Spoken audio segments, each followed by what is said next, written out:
Good afternoon, everybody. It's disturbing. It's disturbing development, Josh. We've got us all completely rattled. What the hell is going on? We're doing our best here. So. What are you manifesting? You know, we have schedules that count on a half-hour delay. I build that half-hour delay into my day. Yeah, well. It's an important part of my scheduling. Yes. Yeah. Well, we'll try and get us all back on a more predictable schedule. So, it's nice to see you all this afternoon. Before I get to your questions, I do want to acknowledge one member of our staff, Bernadette Meehan. Today is her last day at the White House. She's been serving at the National Security Council for 3 years. I've spent about the last year in her current role, and I think many of you have all had the same kinds of observations that I have, which is that she is passionate about her work here, but also extremely diligent and responsive. And as I had the opportunity to convey to Bernadette in a more private setting, we are going to miss her not just because of her skill and talent and experience and knowledge, but also because of the way that she does her job. She's extraordinarily courteous and professional and collegial, and we're going to miss her, but we wish her very well in her future endeavors, and her future employers are going to be very, very lucky to have her. So, there you go. So Bernadette, we wish you well. Thank you. So, Jim? Thanks, Josh. And Who's taking her place? our best to you. I will have news on that soon. Josh, wanted to ask you about trade. Speaker Pelosi just recently said that pro-trade forces shouldn't count on more Democrats coming on board than the about 18 who have declared themselves publicly, and he urged Speaker Boehner to come up with the remaining 200 votes. Does the president agree with that assessment? And is he pretty much stuck at that number, and why can't he get more? Well, I'll say a couple things about that. The first is there is no one who is a better, more effective, and more accurate vote counter on Capitol Hill than Nancy Pelosi. So I would have no reason to disagree with her assessment. That said, the president is also a pretty determined advocate for the most progressive trade legislation that's ever moved through the Senate. And he believes that there is ample reason why Democrats in the House should vote for it. And he will continue to make the case that they should, primarily because of the likelihood that it would expand economic opportunity for middle-class families. And that is, after all, the president's top domestic priority. The other thing that I would say about this, and this goes more directly to Mrs. Pelosi's comments, Speaker Boehner, shortly after the election, indicated that advancing trade legislation was one of the top items on his domestic policy agenda. And he, working closely with other Republicans, worked hard in the last election, successfully, to their credit, to expand their majority in the House of Representatives. And we would expect that he would use that substantial majority to mobilize substantial support for the items that are high on his agenda. And I think, as the speaker indicated in his news conference earlier today, he had an opportunity to speak to the president about this specific issue just yesterday.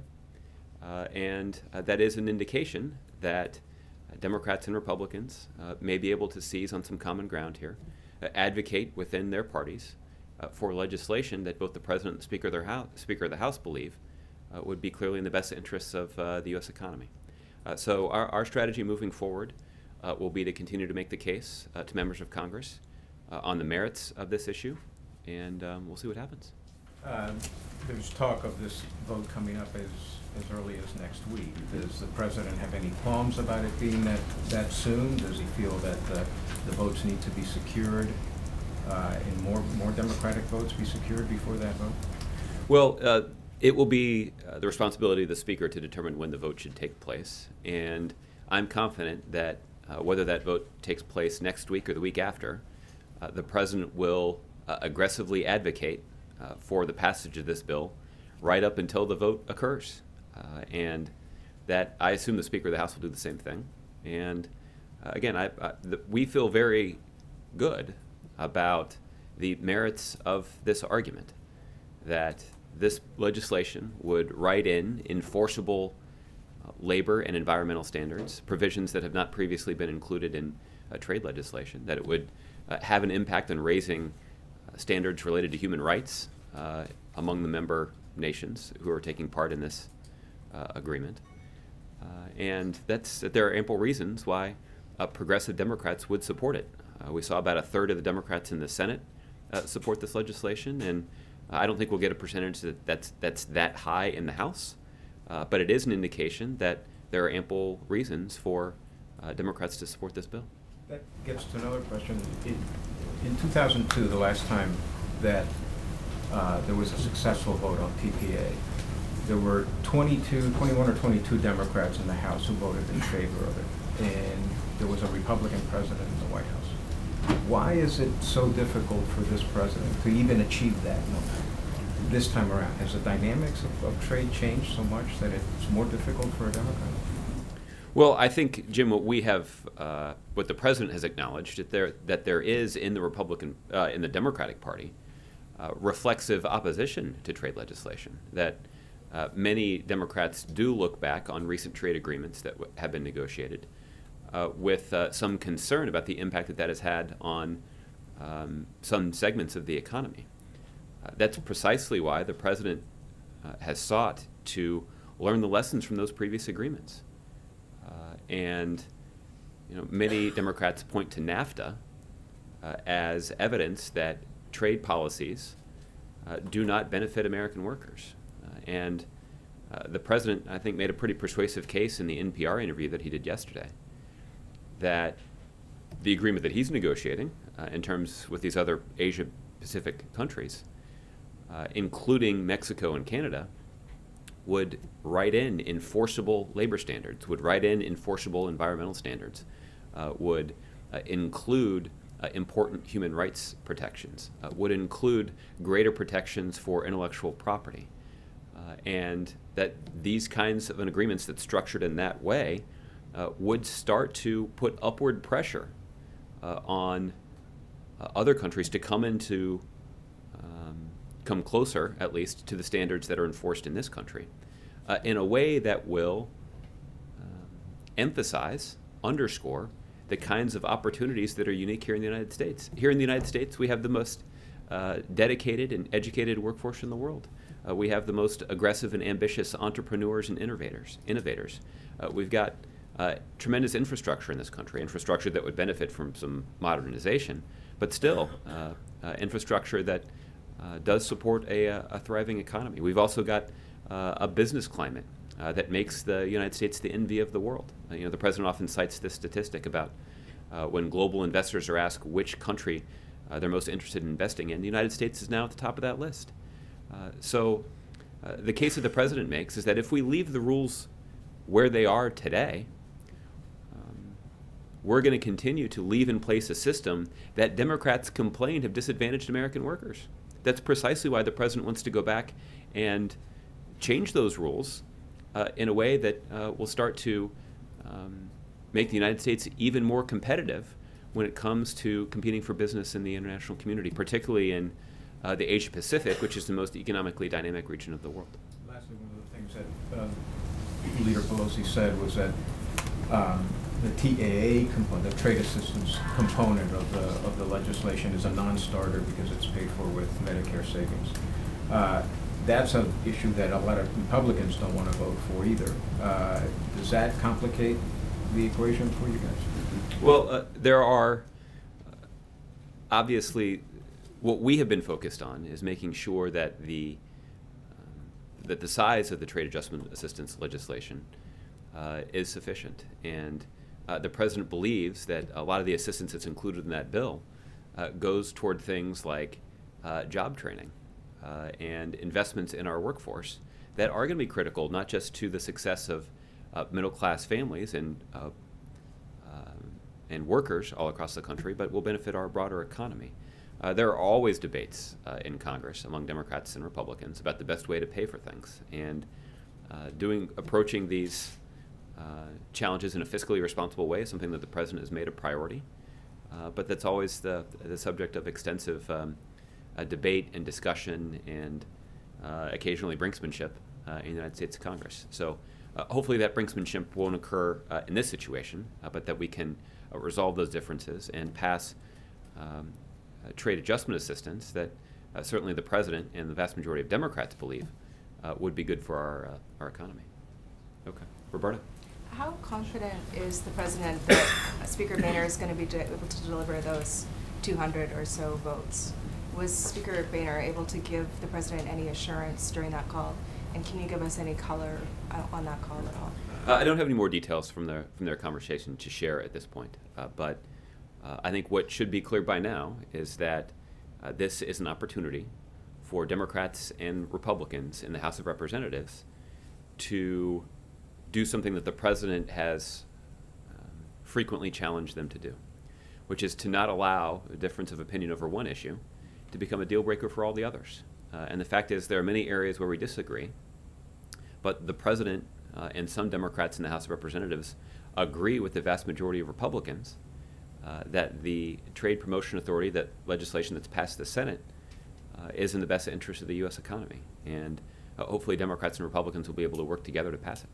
So how worried is the President, though, that Speaker Boehner is not going to be able to corral his caucus to deliver that sort of support? We've been candid about that it will be politically challenging to advance this legislation through the House. But we're confident that because this is because Speaker Boehner himself has indicated that this is a top priority of his, I think it should be obvious to all of you that this is a top priority of the President's, and that we've got our work cut out for us. And both the Speaker and the President believe that it's worthy of the time and investment to try to get this legislation across the finish line. And the President's already devoted significant time to getting that done, and he'll, as I mentioned to Jim, he'll do that right up until the deadline of the vote. And Senator Shelby today, the chairman of the Senate Banking Committee, said that he won't take up the reauthorization bill for EXIM, and he said he'll decide in a week or so whether to go ahead with a reform plan or craft a reform plan of his own. But I'm wondering whether the White House has accepted now that authorization for EXIM is going to lapse, and what contingency plans are in place for EXIM. Well, we certainly have not accepted that. We've frequently made the vigorous case that the EXIM Bank has important benefits for the U.S. economy and for workers all across the country, and there seems to be widespread bipartisan agreement about that, even if Chairman Shelby's comments notwithstanding. So we'll continue to make that case, and we're hopeful that the economic benefits associated with the EXIM Bank will continue. But are contingency plans being crafted in case that doesn't happen? I'm not aware of any. There may be some people who are talking about that, but it's our focus continues to be on securing legislation reauthorizing the bank in advance of the deadline.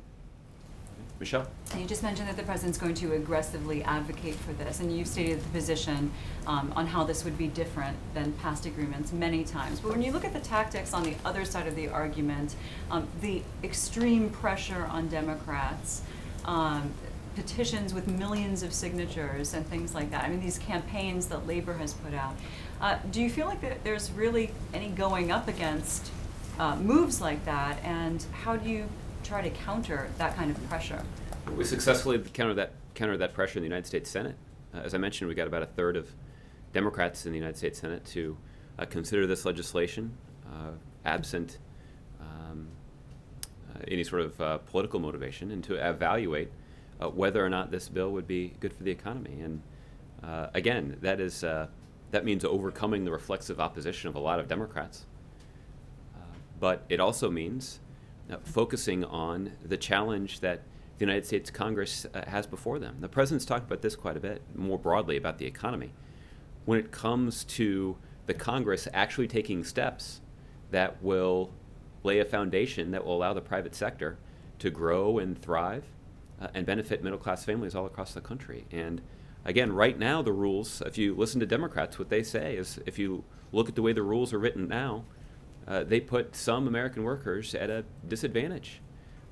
And it has laid a path for some companies to ship their operations overseas.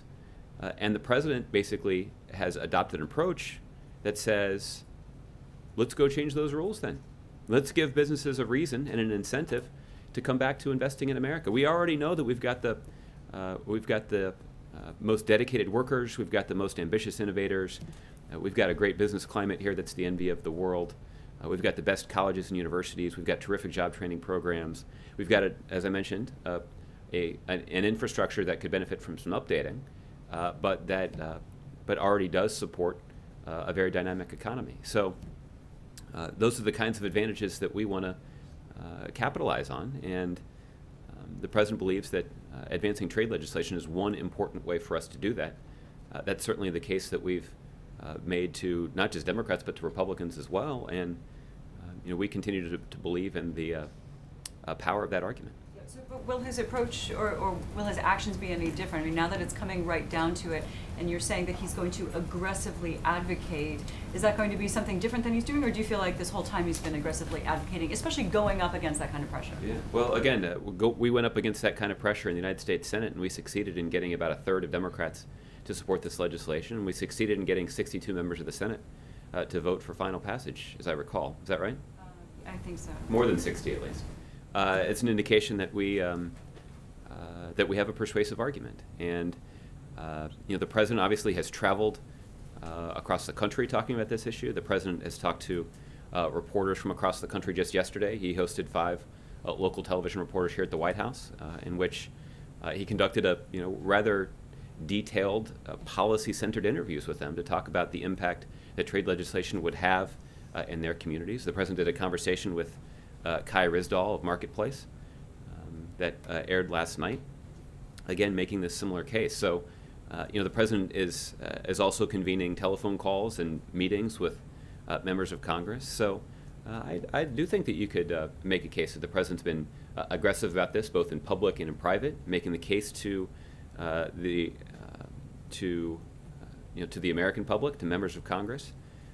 And that's something that will continue right up to the day of the House vote. Okay, we just heard on the White House call going into the G7 that the President is at some point going to advocate for more sanctions against Russia. And I feel like that some form of this question comes up all the time, but now that we've heard that, I mean, the sanctions, we know and we keep hearing about the effect that it's been having on the Russian economy, but it still hasn't changed Putin's behavior. So clearly he's not feeling enough pressure by his tanking economy to do anything different in regards to Ukraine. So more sanctions, I mean, what makes you think that that possibility is going to change anything now? Well, Michelle, I'll say that I was getting ready for the briefing, so I didn't listen to the entire call. I got a readout of the call. My understanding is that the plan is for the President, when he goes to Europe, is to have a discussion with fellow European leaders about the need to extend the sanctions regime that's currently in place that I believe expires sometime at the end of this month. And there are a number of steps involved in that process, and this will be part of the conversation, frankly, a wide-ranging discussion that the President will have with his G7 counterparts. As it relates to Ukraine, we've acknowledged something that you just observed, which is that the economic pressure that's been applied to Russia has not yet resulted in President Putin changing his strategic calculus inside of Ukraine. We continue to see the Russian military violate the sovereignty and territorial integrity of Ukraine. We continue to see the movement of materiel and personnel across the Ukrainian border in support of Russian-backed separatists in Ukraine. So we have extensive concerns about Russia's failure to live up to the commitments that they made in the context of the Minsk agreement. And the fact is, and this is also happens to be true, that the longer that the sanctions are in place, the more of an economic bite they take out of the Russian economy, and the more pressure is applied to President Putin, and the more President Putin in the country that he leads becomes isolated. But yes, I would acknowledge that we have not yet seen the kind of change in behavior that we have long sought now. Okay, JC? When we talk about Putin and the positions that the U.S. is taking vis-a-vis my colleague, Ukraine, etc., might it be time to actually engage Putin to ask in some ways for his support? He's very close to Assad in Syria, And he's got his own issues with ISIL and the border in Chechnya, the individuals there who would just relish in the fact that they could permeate his border and cause as much grief there as well.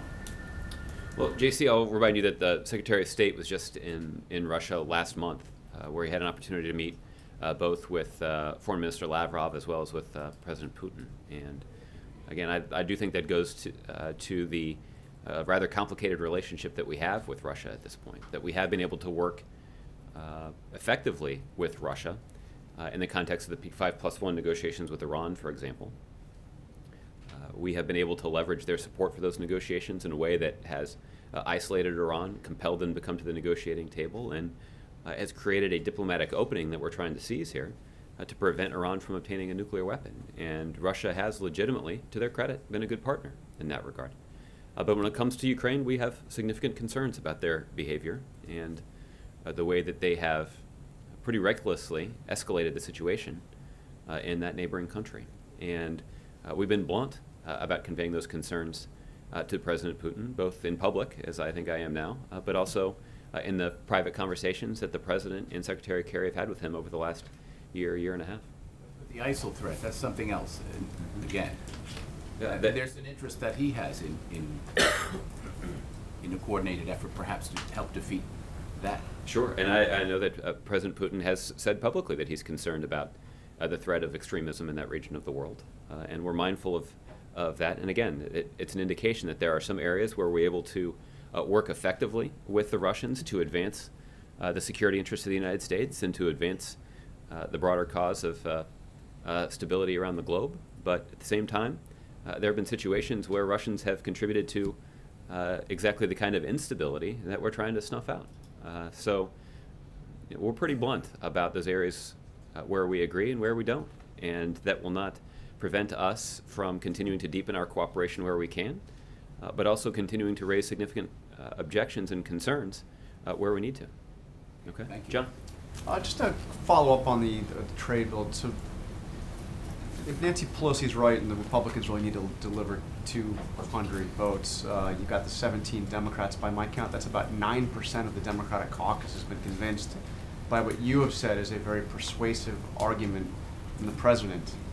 I mean, less than 10% of Democrats are willing to listen to something that the president's been talking about for a long time, forcefully saying it's important, a top priority. Well, John, I think it's too early to draw conclusions about the effectiveness of the argument. We can evaluate this after Democrats and Republicans in the House have had an opportunity to vote on it. And remember, our goal here is to not alone build a lot of Democratic support for this bill. Our goal here is to build sufficient bipartisan support for this bill that it will pass the House of Representatives. And that's the effort that we're engaged in right now. Does that mean you're trying to persuade more Republicans? You think you'll have more luck there? Well, we believe that there's a strong case to make to Republicans, even people who may not agree with us on a pretty wide range of issues.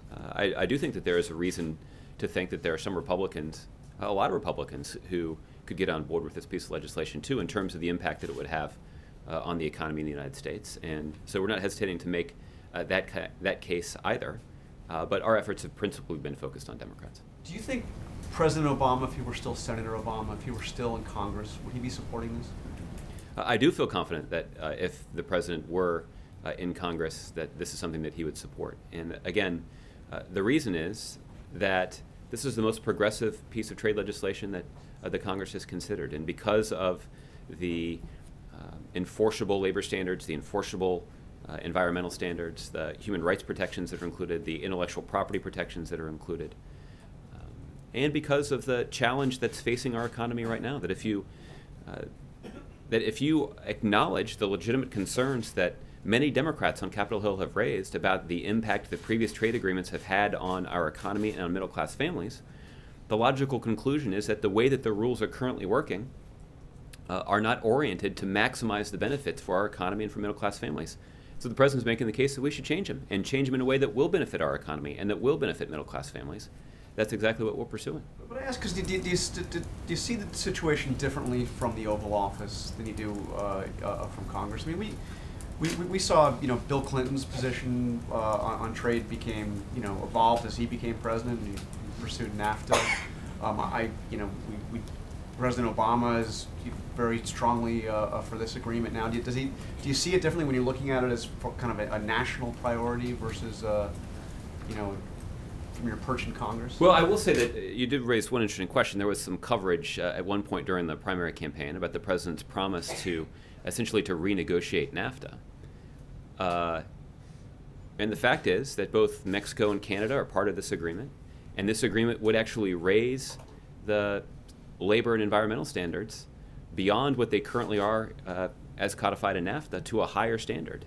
And I actually think that's the president following through on a promise that he did make, I guess that was 7 years ago now. So I do think that the president's I do think that the president's view of this has been pretty consistent.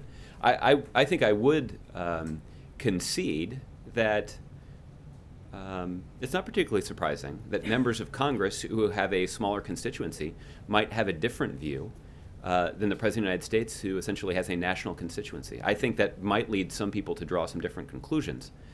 But what I think is also true is that there is ample reason for Democrats and progressives and those who share the president's values when it comes to looking out for middle-class families for them to support this legislation for exactly the same reasons that he does.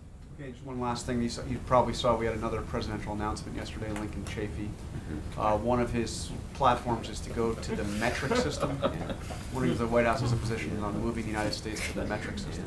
I have not heard any careful consideration of that policy, but maybe the debate that former Governor Chafee will inject into the American political system will prompt a more careful look at that kind of policy change. So you're not ruling it out? I'm not ruling out consideration of the debate that Governor Chafee apparently believes would be critical to the success of our country moving forward. Thank you, So, all right, Laura. Thank you. FIFA. Yes. One of your favorite topics these days?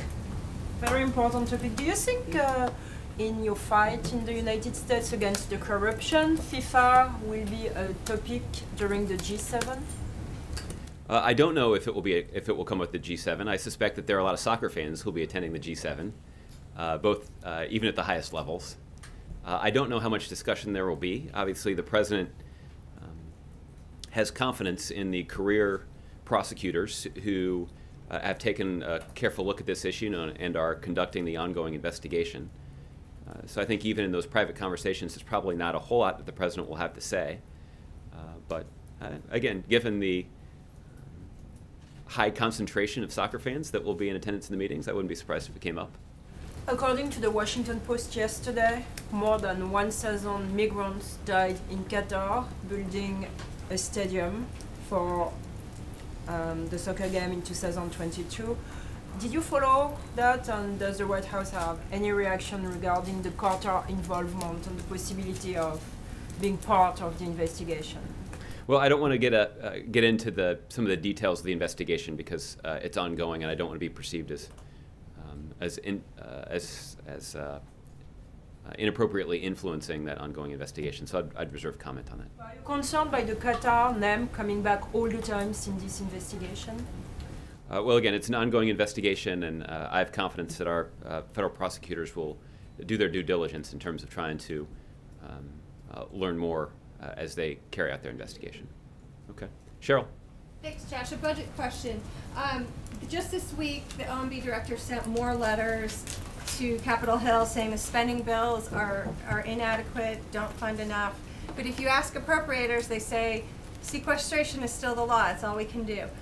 At what point do budget negotiations have to start to eliminate the sequester? Well, we're in favor of those conversations starting sooner rather than later. The president's made clear that he's not going to sign a budget, or he's not going to sign legislation that adheres to those sequester levels. Those kinds of across-the-board cuts in government spending have had a negative impact on our economy, and the president won't be supportive of legislation that extends that policy. What the president will, however, be supportive of is a process that members of Congress engaged in a couple of years ago, where Democrats and Republicans sat down at the negotiating table and were able to work in bipartisan fashion to raise those caps in a way that raised funding both for our national security priorities, but also for priorities that are critical to the success of our economy. The president would be very supportive of a process like that taking place this time around too. That necessarily would have to be a process that's led by members of Congress. Democrats and Republicans would both have to be involved. Obviously, if anything is going to pass through the Congress, it's going to require bipartisan support because of the need to reach a 60-vote threshold in the Senate. But as the administration was last time, members of the president's economic team would play an active role in trying to facilitate that kind of agreement being reached. And we're hopeful that Congress would pursue a similar approach this time. I know that Speaker Boehner himself has indicated at least an openness to that kind of process this year. But we'll have to see if that's how members of Congress decide that they're ready to handle their business. Do you see any sign of that starting, or is it going to take like a crisis here to? Well, hopefully it won't. But I'm not aware that those kinds of conversations have begun. But I'm probably a bad source for that. Members of Congress or even some of my chatty colleagues on Capitol Hill might be able to give you a better sense of that. Okay, Chris. You mentioned the interviews yesterday with the local stations as well as Marketplace. And one of the things that the president said, and I think he's probably said this before, is that some jobs will be lost in some sectors of the economy. So do you understand why members of Congress who represent areas that feel like they were hurt or even decimated by NAFTA are not open to the arguments? What can he say to them to convince them that this time it'll be different? Well, I think what he would say to them is that, first of all, those who were affected negatively by NAFTA can support an effort to try to rewrite the NAFTA agreement in a way that raises standards, that would put upward pressure on the labor and environmental standards that are being adopted by Mexico and Canada, but also 10 other countries in the Asia-Pacific region. That's precisely what the president believes is the best and most effective way for us to advocate for the future of our economy and middle-class families. The president, I think, was also pretty clear about why he believed that trade adjustment assistance legislation was so important, so that if there are individuals or businesses or communities that are perceived to have a negative a consequence from an agreement like this, that those workers can get the kind of skills and training that they need to benefit from the upside, from the enormous opportunity that's created by this.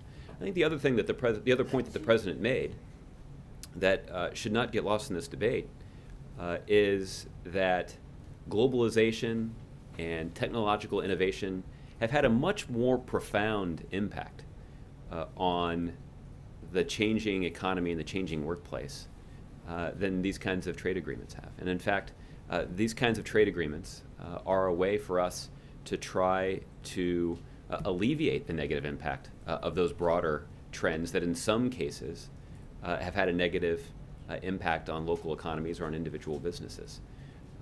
And so if we're actually thinking about what we want the future of our economy and the future of our workforce to look like, that withdrawing from the global economy is not an option, at least it's not a constructive one, that we're going to be better off if we engage in the international economy and if we open up opportunities for American businesses to do business overseas. We have to recognize that 95% of the world's customers live outside our borders. And if we can put American businesses in a more advantageous position to compete for those customers, then American workers are going to win. And the president is committed to making sure that our workers have the skills and training that they need to get those good jobs, to support those businesses, and to benefit from the economic opportunity that exists out there. Take you back some months to a topic we haven't talked about in a long time, but the U.S. District Court in D.C. Today released the sentencing memorandum for Omar Gonzalez, as he's known, the White House fence jumper. I wonder if you could tell us if the president has been kept up to date on the prosecution or any other aspect of this case. I don't know that he's gotten standalone briefings on this, but this is an issue that has obtained or has received a lot of news coverage, and so wouldn't be surprised if the president's aware of most recent details. And I know I've asked you this before, but it's been some months. The incident happened in September. It's now June. There's no permanent fix yet, at least visibly, around the White House. Is that okay? Well, the president is supportive of the reforms that Director Clancy has put in place over the last several months, and that there are steps that have been taken, both some security measures have been taken, some of which are visible and some of which aren't, as you pointed out.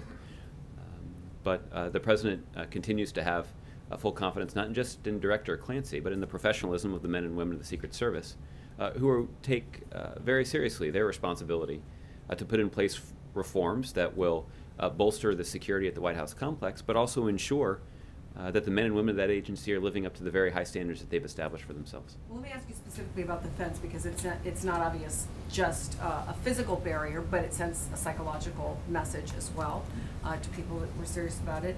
How long is too long to get that fence fixed? Well, there are a couple of things, Chris. There's one security measure that is obvious to anybody who walks along Pennsylvania Avenue. That there has been essentially a buffer established around some parts of the fence line north of the White House. And that has proved to be helpful in deterring individuals who might be unwisely contemplating scaling the fence in the north lawn of the White House. So there are some security measures that have been put in place that do seem to have had an impact. But the fact is, you're saying it absolutely has been helpful. You know that unequivocally. Well, I mean, I think that that there have been public reports about individuals who have been detained who have tried to go over that fence but weren't able to get over the other one, and I know those are breaches that receive a lot of attention from all of you, and understandably so. But look, the fact is that there are a whole range of reforms, some of which involve advanced training for security officers, some of which involve security measures that are not readily visible. And the President continues to have confidence in the professionalism and effort that our men and women of the Secret Service put into keeping the White House and the First Family safe. Okay, Major. In that NPR interview, the President said China has put out feelers about joining either the Trans-Pacific Partnership or maybe the Trans-Pacific Partnership evolving to include China. What did he mean by that, and how should members of Congress and the general public interpret that as consideration draws near TPA and its successor, which is TPP? Right, this is something that both Secretary Liu and Ambassador Froman have talked about a little bit. China is not involved in the current TPP negotiations. There are 12 other Asia-Pacific countries, but China is not one of them. What we have made clear, well, they are not part of the current negotiations, and they will not be a part of the current negotiations. What we have made clear, though, is if we can reach a TPP agreement, that other countries in the region who are interested in joining, that we'd be interested in, we would be willing to have those discussions, but those discussions would be predicated on a commitment from those countries to meeting the high standards that everybody else who has entered into the agreement lives up to. And I think that is the critical part of this argument, which is that if China is willing to, at some point down the line, meet the very high labor standards, frankly, compared to what are currently in place in China, if they're willing to abide by the enforceable environmental standards, if they're willing to abide by the human rights protections that are included in the agreement, if they are willing to adopt the pretty strict intellectual property rules that will be written into this agreement, and all of the other enforceable provisions of the agreement, then members of the Trans-Pacific Partnership will have conversations with China about this. But the fact is, China is not currently part of the agreement. It is hard to imagine China being able to make all of those changes in the short term. But if reaching this agreement does have the effect of China reorienting their policy in this direction, that would of course be good for the U.S. economy, and frankly is part of a broader reorientation that the President would like to see, which is starting to level the playing field to open up access to overseas markets for American businesses and allowing those American businesses to compete on a more level playing field with businesses in Asia. Right now, that level playing field doesn't exist. And over the long term, if we want to ensure the vibrancy of the U.S. economy, one of the things that we need to do is to make sure that American businesses have the opportunity to compete overseas. And just so I make sure I understand, you're asserting that TPA and TPP would constitute a full-blown renegotiation of NAFTA as Senator Obama promised in the Ohio primary? It would constitute addressing successfully so many of the concerns that Democrats have raised about the impact of NAFTA on the U.S. economy. And that's what the president was talking about in the context of the campaign, was acknowledging that there were some communities who did not benefit from NAFTA. In fact, they actually suffered some negative consequences as a result of that trade agreement. And to try to address those concerns and to try to address those impacts, the president believes that we should raise labor standards, raise environmental standards, and do some of the other things that are included in TPP, as well as offer additional trade adjustment assistance to make sure that those workers who may not benefit right away from the trade agreement can get the skills and training that they need to seize the opportunity that's created by this very agreement. As you are probably aware, there was a rather lively exchange at the State Department yesterday over Iran's nuclear stockpile and its presumed eventual violation of the Joint Plan of Action.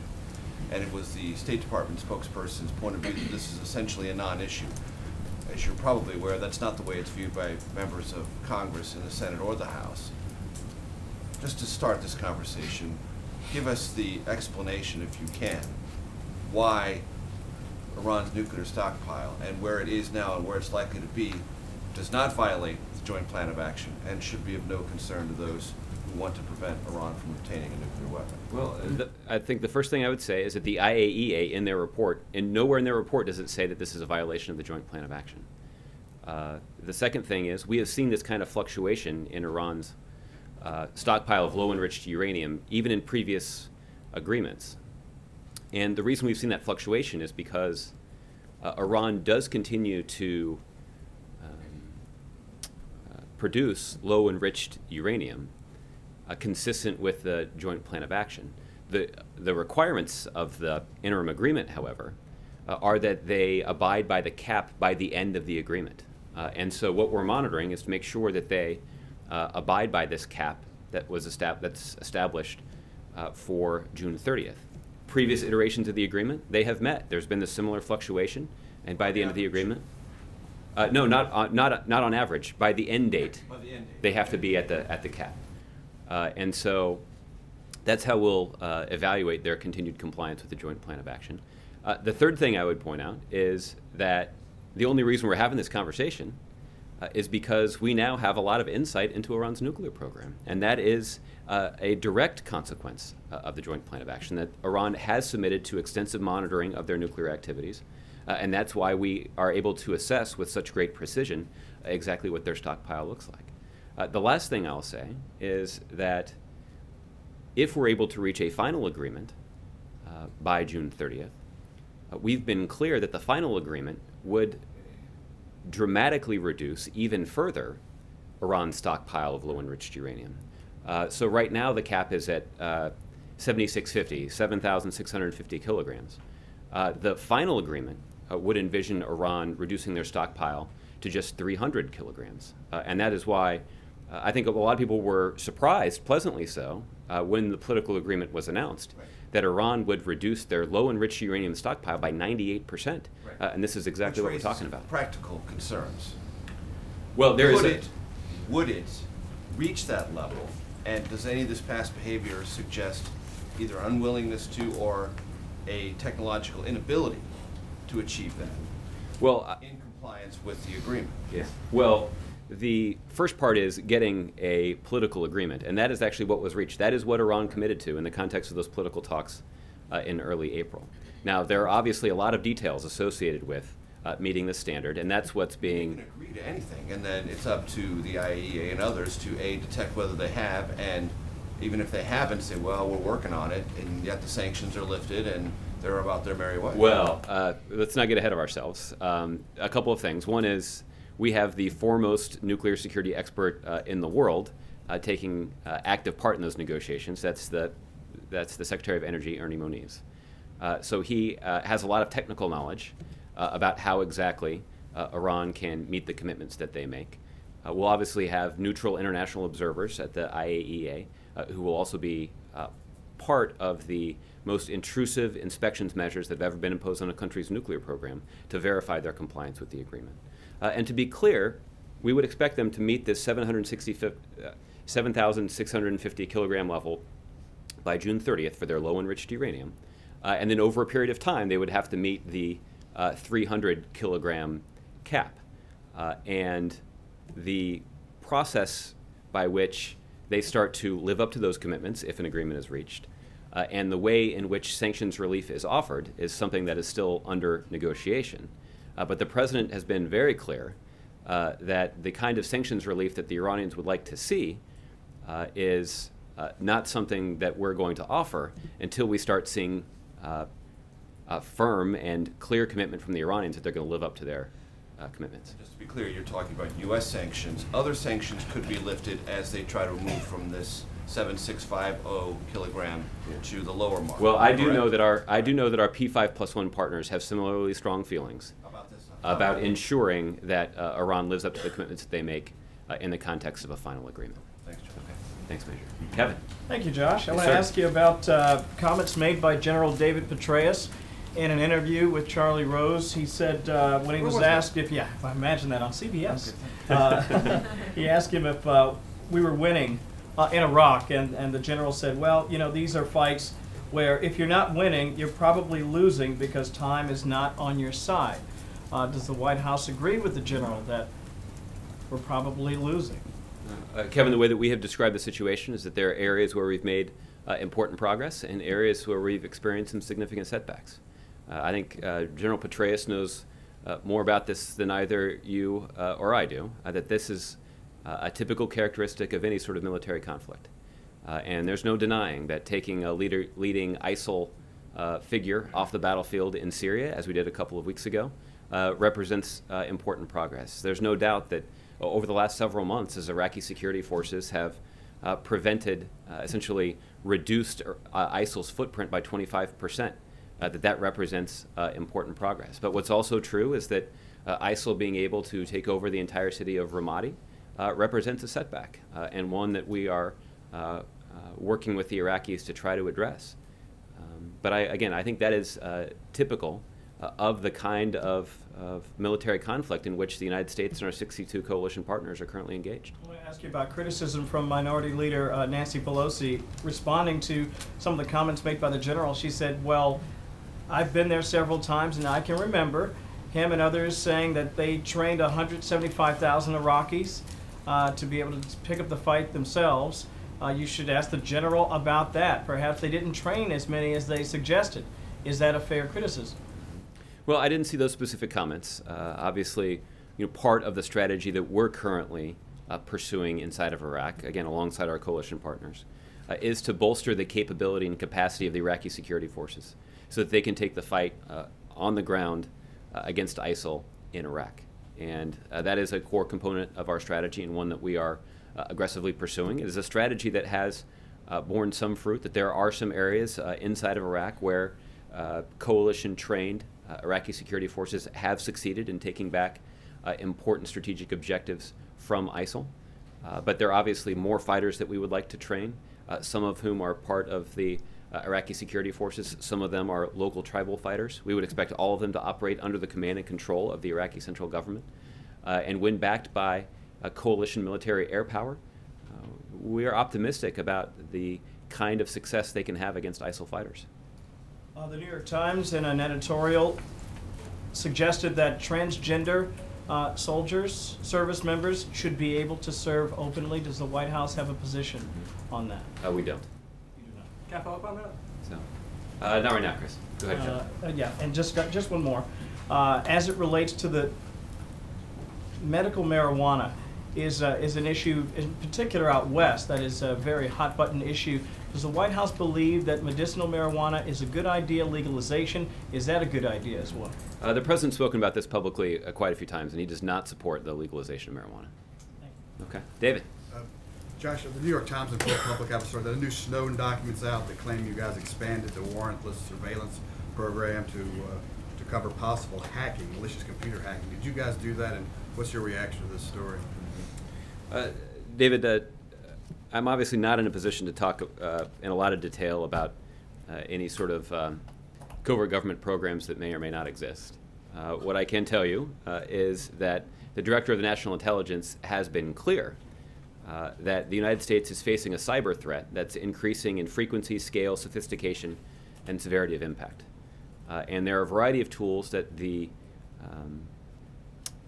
that our national security and law enforcement professionals rely on to keep us safe. One of those tools is Section 702 of FISA. And Section 702 does provide authority to target non-U.S. persons reasonably believed to be located outside the United States in order to acquire foreign intelligence information under court oversight. And so that is a tool that our national security professionals have found to be valuable in protecting the country from a variety of threats, particularly cyber threats. This administration remains committed to being vigilant about the ever-evolving threat that we face in cyberspace.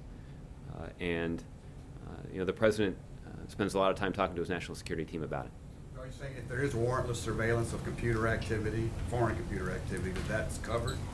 Well, legal? Again, what I referred to specifically here is Section 702 of the FISA law. And Section 702 provides authority to target non-U.S. persons reasonably believed to be located outside the United States. And it does require court oversight. Again, when we've talked about some of the most valuable tools that we have in protecting the country from a variety of threats, including cyber threats, 702 is one of them, and 702 is an authority that is targeted against non-U.S. persons reasonably believed to be located outside the United States and done under the supervision of a judge. Okay, Anita. I don't think we asked you about this yesterday, but I don't think there was a on-the-record response from the White House. I wanted to ask you about a Senate hearing yesterday regarding inspector generals, where there are a couple of facts. At the end of June, 7 inspector general positions and the administration have been vacant or will have been vacant for a year, and also that it takes 613 days to fill a vacancy in this administration. And I know there had been some stories prior about when Secretary Clinton was at the State Department, there was actually no top inspector general at that time, the entire time she was there. So I was just wondering if you could respond to the hearing. I didn't see any of the news accounts of the hearing, Anita. There, so I'll see if we can get you some more details on this. I know that as it relates to the Inspector General's office at the State Department, even while there was not a person in the top job there, the office was rather prolific in issuing reports, holding accountable officials at the State Department. So. We asked you all, not me, but one of my colleagues yesterday, and didn't get anything. So if you could respond, okay. Follow up, that'd be great. Okay, we'll see if we can collect some more information for you. Okay, Colleen? Thanks, Josh. A couple of questions on Iran. Okay. The Supreme Leader said today that it's impossible to trust the U.S. and other arrogant powers, in his words. He's also said that they won't allow inspections of military sites and that sanctions must be lifted all at once. Yeah. How does the White House interpret his latest comments? Do you think he's trying to halt negotiations? And has the President had any communication correspondence with the Supreme Leader since the framework agreement was reached in April? Colleen, we have, just to take your last question first, we have acknowledged previous correspondence between the President and the Supreme Leader, but we don't do that regularly. So I don't have anything new to share on that front. On your second question, I think it is a fair assessment that the negotiations would not have proceeded as far as they have without at least the willingness on the part of the Supreme Leader to keep an open mind about the possibility of resolving this dispute diplomatically. And so what we will continue to evaluate are the discussions at the negotiating table and the actions that Iran takes when it comes to complying with the Joint Plan of Action. And these are actions that we can verify through the IAEA. And again, if the Supreme Leader were somehow of the mind that complying or cooperating with the P5+1 in the context of these negotiations or of the agreements that have already been reached, that the Iranian bureaucracy would not. And instead, what we have seen is that Iran has lived up to the commitments that they made in the Joint Plan of Action. And we have seen a willingness on the part of Iranian negotiators to engage in serious talks about resolving the international community's concerns with their nuclear program and eventually preventing them from obtaining a nuclear weapon. As it relates to his demands about sanctions relief and the inspections of military facilities, we've been very clear that the political agreement that was reached the first week in April was an agreement in which Iran did commit to cooperating with the most intrusive set of inspections that have ever been imposed on a country's nuclear program. I would acknowledge that there are additional details about those inspections that need to be worked out. We have been very clear, and this is true both in public and in private, I would point out, that the United States is not prepared to offer sanctions relief until we see a genuine commitment from the Iranians to living up to the terms of whatever agreement is ultimately reached, if one can be reached by the end of June. That's been our position, and it's not going to change. And it is a change, or it is a position that is central to the agreement. If the Iranians adopt a position that says they will not be a part of any agreement that doesn't start with sanctions relief, and that's something that the United States will not sign on to. The President's made that very clear, that we need to see sustained commitment from the Iranians to living up to the terms of the agreement before sanctions relief is offered. And we will also need to see verification by the international community that Iran is continuing to do that. And all of that will be written into the agreement. The thing that I will say is that there is great interest on the part of Iran in escaping the economic sanctions that have been put in place. It's put significant pressure on their domestic economy. And that's what has compelled them to the negotiating table. And that's why we are hopeful that we'll be able to reach an agreement that would, through diplomacy, prevent Iran from obtaining a nuclear weapon. And one other question, one of Iran's negotiators said today that they won't allow inspections of military sites, but they would agree to permit what they're calling controlled access of nuclear facilities. Is controlled access something the President is open to? Well, these are details, and you're raising legitimate questions. These are exactly the kinds of details that are being discussed around the negotiating table by the Iranians and the United States and our P5+1 partners. And so I won't be able to discuss our negotiating position from here, other than to say that an agreement will not go forward unless Iran commits to cooperating with the most intrusive set of inspections that have ever been imposed on a country's nuclear program. Okay? Tolu. I have one question on trade and then a couple on the OPEC meeting having tomorrow. Okay. On trade, when you've been asked about how successful or how valuable the President's strategy has been, you've mentioned the Senate 62 to 37 vote, and it seems like that hasn't really translated over to the House because that wasn't happening in a vacuum. You know, the House members were hearing those same arguments, but it seems like it hasn't really convinced a lot of them. So I was wondering how. I think I would just say it's too early to reach that conclusion because the House hasn't voted yet. But we'll make our case right up until the minute that the House decides to start casting votes. And like I told John, at that point we can have a discussion evaluating the strategy that the White House has put forward. I'll just point out that our goal here is predicated on building a bipartisan majority to pass this trade legislation. And we're going to do that with as many Democrats as we can get. But the definition of enough Democrats is enough to build the bipartisan majority that we seek for this bill. And it sounds like there's no plan to change the strategy at all or to increase what you've done in the Senate, given the fact that a number of House Democrats have, as John said, maybe 80–90% have said that they're not in favor of this. Well, again, we'll be able to evaluate those tallies at the end, but the President has made a very aggressive case, both in public and in private. He's spoken to a number of reporters. He's traveled across the country. He's hosted private meetings and had private conversations with individual members of Congress, with small groups of members of Congress, even what could be described as rather large groups of members of Congress. So the President has put forward a pretty aggressive case It yielded a favorable outcome in the United States Senate, and we're optimistic that it will yield a bipartisan majority in the House. And on OPEC, the OPEC group is going to meet tomorrow in Vienna. The meeting comes just a couple of weeks before the Iran deadline. Iran is already sort of saying that they can be prepared for about 1 million additional barrels of oil if the sanctions are removed. I'm wondering if that issue is coming into the negotiations, whether or not the issue of oil is something that you all whether or not it's become a sticking point in the negotiations. Well, again, I can give you a whole lot of new insight into the details of the ongoing negotiations. I do think that public policy position that Iran has taken is indicative of something that I was trying to convey to Colleen, which is that the Iranian leadership is feeling the economic pressure of the sanctions and having the ability to sell more of their oil on the international market to raise additional revenue is something that they are keenly interested in.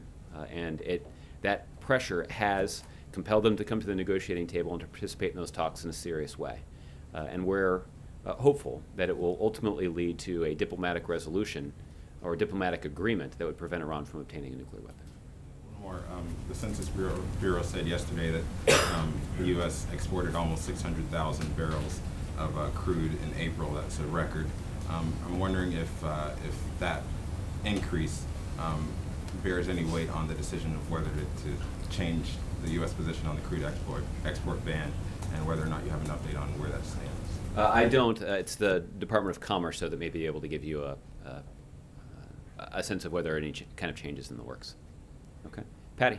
Several prominent Sunni tribes in Anbar pledged allegiance to ISIL today. First, what is your reaction to that? How big of a setback is that? And is the U.S. government doing anything actively to try and get them to switch allegiance back to the Iraqi government? Well, Patty, what we have indicated is that it's critically important for the central government in Iraq to govern that country in a multi-sectarian, inclusive fashion. The Prime Minister Abadi has a difficult task. He needs to unite his diverse country to confront the threat from ISIL. And there's nothing more that ISIL would like to do than to try to cause that country to start to fracture along sectarian lines. And that's why we have been pleased that Prime Minister Abadi has gone to great lengths to try to keep that diverse country together. And that has been true as he's governed the country. It's been true as he's led the Iraqi security forces. I would point out one thing that I've observed and discussed here is that there is strong support among the Anbar Provincial Council, made up almost entirely of Sunnis, I would assume, for the military strategy that Prime Minister Abadi has put in place to try to drive ISIL out of Anbar. We are having some success in recruiting local tribal fighters to be trained and equipped and to fight for their communities and their families under the command and control of the Iraqi central government and Iraqi security forces. Those are all positive signs, and they reflect the commitment on the part of Prime Minister Abadi to building and mobilizing a multi-sectarian response to the ISIL threat in his country. But obviously we're aware, and he's aware of the effort that ISIL is undertaking to try to recruit Iraqi Sunnis to their side. But it's also why Prime Minister Abadi has rather conspicuously tried to demonstrate a commitment to a multi-sectarian government and a multi-sectarian security force to protect the country. These tribes are saying they just don't believe him and that he hasn't done enough. So is there more he could do to try and regain their loyalty? Well, I think that there's ample evidence to indicate that he is doing a lot to demonstrate his commitment to this multi-sectarian principle. And the United States and our coalition partners are entirely supportive of his efforts to do exactly that. Okay. Sharish. Yes, thanks, Josh. Yesterday, you expressed confidence, the administration has confidence that you'll win in King v. Burwell. In the event that doesn't happen, does the White House, does the President, does Congress have an obligation to try to help these states, many of them with Republican leadership in the governor's office, in the legislatures, who have actively chosen not to have an exchange? What is the job of Congress and the President for that to happen? Well, again, Shirish, we have a lot of confidence in the strength of the legal arguments that Solicitor General Don Verrilli presented to the Supreme Court in the context of the Hall-Big-King case. Unfortunately, over the last 5 or 6 years, we have not seen much willingness on the part of Republicans in Congress to act constructively when it comes to health care reform. Instead, what we have seen is that Republicans have voted more than 4 dozen times to try to repeal the Affordable Care Act. And the other fact is that an adverse ruling in the Supreme Court would have the effect of throwing the health insurance market all across the country into chaos. And there is no indication that Republicans in Congress are willing to do anything constructive to address that. And we've been pretty forthright about the fact that there's no straightforward, easy administrative solution to address this problem promptly. So that's why we take a lot of solace in knowing that there's a lot of power behind the legal argument that we've made. It's a legal argument that many lower courts have found persuasive, and we're hopeful, maybe even optimistic, that the Supreme Court will as well, but ultimately it'll be up to the 9 justices to reach that conclusion. But if they don't, is there anything that I mean, I understand ultimately the states have to choose to want to buy it, have to choose to either set up an exchange or something. Can the administration make it very, very easy for them to do that by making it incredibly simple to set up an exchange the way Oregon and I guess Maryland did after theirs didn't work? Well, obviously this is a policy question you're asking that's extraordinarily complicated, and in some situations the complicated nature of this policy has been on full public display. For the technical question you're asking, I think I'd refer you to HHS.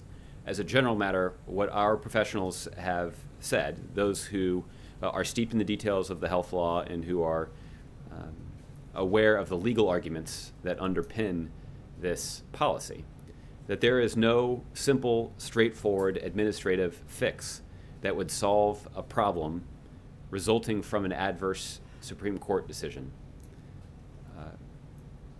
that would have a prompt impact in trying to correct that damage.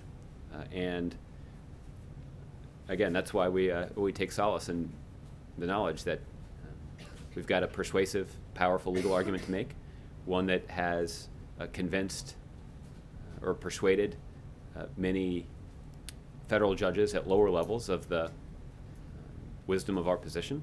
That's a case that that was fortunately made at the Supreme Court by the Solicitor General, but again, ultimately it'll be up to the 9 justices of the Supreme Court to decide. Okay, Charlie, I'll give you the last one. Texas Governor Rick Perry just announced to run for president, and he said, this is a quote, "No decision has done more harm than the president's withdrawal of American troops from Iraq," unquote. Does the White House have a response to that? Charlie, as you know, we've refrained from sort of getting into a back and forth with presidential candidates, particularly on their announcement day. Based on my own experience, candidates understandably believe that the best way for them to win attention in a crowded primary field is to find a colorful way to criticize and in some cases even insult the incumbent president and the other party. So that's them doing their job. But today I'm going to do mine and not respond. So, Thanks. Okay. Thanks, everybody. Talk about the metric. You've thought about that. That's true. You got me there. Have a good afternoon, everybody.